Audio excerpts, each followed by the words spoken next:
Please take note, students are only allowed to underline the sections in the Act in their textbook with a pencil, and the slides in this recording include snippets from the Act. These snippets have been coded in a manner as described in this slide. And this is to enhance students' understanding of the important areas and to also enhance students' understanding on how to study the Act. Section 8. Companies are classified as profit and non-profit companies. Profit companies include state-owned companies, for example, Eskom. Private companies, personal liability companies, and public companies. A private company is private, as a memorandum of incorporation prohibits offering securities in the public and restricts the transferability of shares.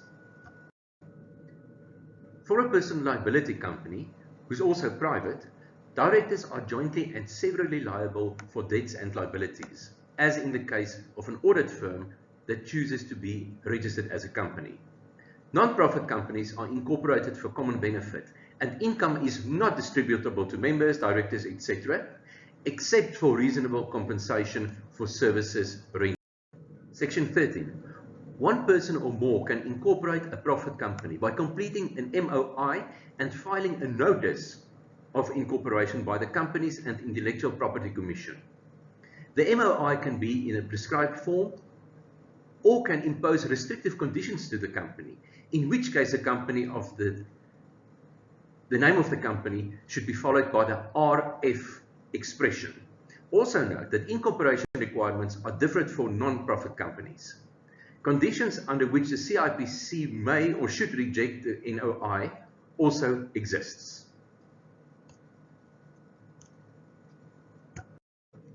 Section 15. The MOI deals with numerous operational matters of the company, including incorporation details, shares, shareholder meetings and rights, board composition and requirements. The MOI can also address matters not included in the Act, alter the effect of alterable provisions in the Act, impose higher standards or stricter provisions than the Act, in example stipulating stricter audit requirements, or include restrictive conditions. In example, the requirement of 75% of member votes for a special resolution that cannot be altered even though the Act allows the percentage to be less. In addition to the MOI, the board can also publish rules between the company and shareholders, directors, board committee members, as long as it is consistent with the Act and MOI and filed with the CIPC. A company may amend its MOI by a court order, or by the board proposing a special resolution, or by shareholders who are entitled of at least 10% of the voting rights can propose a special resolution, and the resolution then should also be adopted by the shareholders at a shareholder meeting. A notice of the amendment should be filed with the CIPC. Also remember to refer to the definition of a special resolution in section 1 when reading this section. A company is a juristic person from its incorporation, and the person is not solely, being an incorporator, shareholder or director, liable for liabilities or obligations of the company, except for when the MOI or Act provides otherwise, and in the case of a personal liability company, where the directors are jointly and severally liable for debts and liabilities of the company. The MOI can limit or restrict the purposes and powers of a company, but shareholders can ratify the actions that are inconsistent with such a limit with a special resolution.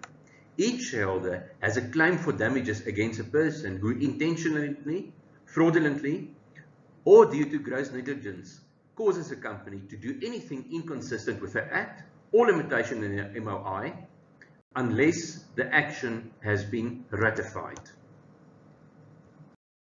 A person dealing with the company cannot be expected to be aware of such restrictions unless the company's name includes the RF element. The party dealing with the company should follow up on the reason for the RF element. A company can therefore not use such restrictions to escape its responsibilities from a transaction without the RF element. Before a company is incorporated and exists as a juristic person, a person can enter a written agreement on behalf or in the name of the company. The board of the company can, however, ratify or reject the contract within 3 months of incorporation, in which case the person or persons who entered the agreement could be held jointly and severally liable for liabilities created. A company must not carry on business recklessly, with gross negligence, with fraudulent intentions. If the CIPC has grounds to believe a company is in contravention of this section or cannot pay its debts, the CIPC can require of a company to show cause why it should be permitted to proceed with trade. The CIPC can request a company to cease trading if the company does not provide a satisfied response to the CIPC within 20 days. Section 24. All company records, including the MOI, information of directors, accounting, financial records, security register, register of auditors and company secretary, etc., should be kept in written or electronic format for at least 7 years. Section 27. The first and subsequent financial year end or accounting period of the company should be notified in the NOI. The board may change the financial year by filing an NOI. Section 28. A company must keep accurate and complete accounting records in one official language to facilitate the preparation of financial statements, and it should be accessible from the registered office. It is an offence for a company that fails to keep accounting records or to falsify accounting records. This section stipulates requirements about the content, financial reporting standards, fair representation, publication, and accounting period dates of financial statements. It also requires the financial statements, annual financial statements, or summarized financial statements to indicate if it's been audited, independently reviewed, or unaudited, and the name or designation of person who prepared or supervised the preparation of the financial statements. A company may provide summarized financial statements if indicated as such on the first page thereof. A person will be guilty of an offence if any financial statements or a summary are false or misleading or incomplete.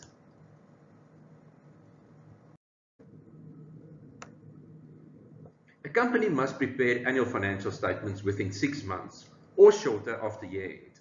Annual financial statements, in the case of a public company, must be audited. However, in the case of other profit or non-profit companies, the annual financial statements can be audited voluntarily or independently reviewed. Students should be able to apply Company Regulation 26 and 28 in this regard.